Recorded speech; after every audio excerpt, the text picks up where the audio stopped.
Olá! Hoje eu escolhi 4 pequenos temas que são bastante importantes e comuns num contrato. O primeiro deles é o pré-contrato. Pré-contrato é aquele conjunto de tratativas que as partes estabelecem antes de formalizar o contrato, antes de estabelecer os termos finais do contrato.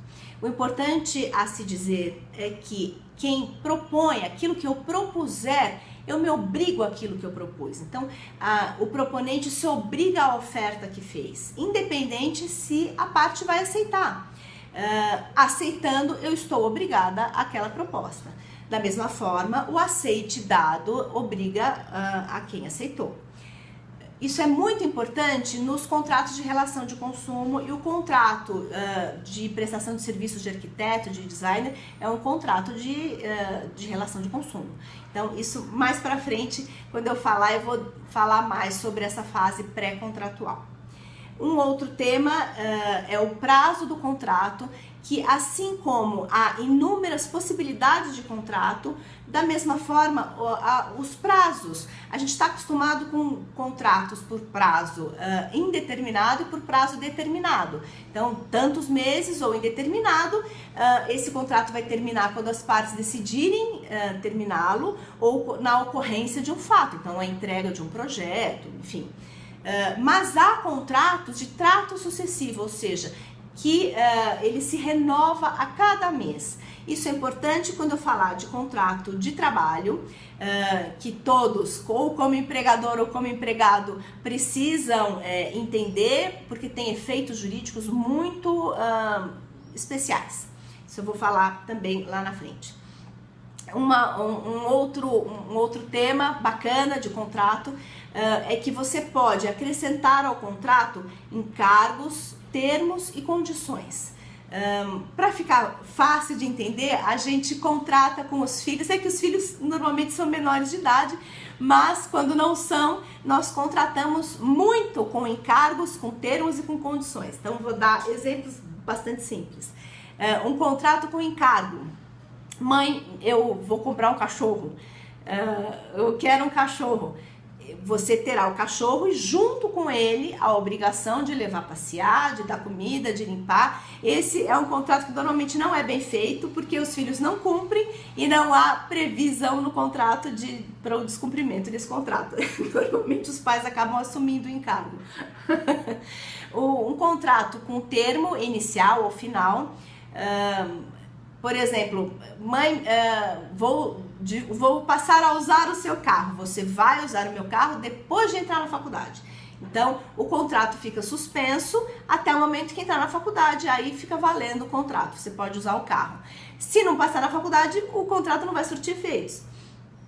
E o termo final é a mesma coisa. Vai usar o carro até enquanto estiver cursando a faculdade. Se largar a faculdade, perde o direito de uso do carro. Então, é um contrato com termo inicial ou com termo final. E condição, você vai usar se tiver notas a partir de X. Então, é uma condição para que o contrato corra e surta os seus efeitos. Então, a gente tem inúmeras possibilidades, por isso que um contrato não pode ser padrão, né? Cada caso é um caso e rico de detalhes. Por fim, o último tema que eu escolhi hoje é a forma de execução do contrato, que pode ser, que é muito comum, mas que também, por falta de previsão contratual, causa muito problema, que é a distinção entre um contrato de fim e um contrato de meio. Um contrato de fim. Você foi contratado para fazer a aprovação de um projeto na prefeitura. Então, a sua obrigação contratual se encerra quando você entregar o alvará ou a BITS, enfim, que for combinado. Então, não importa o que você fizer, quantas revisões você terá que fazer nesse projeto para adequar às exigências da prefeitura, enfim, a sua obrigação contratual é entregar o projeto aprovado.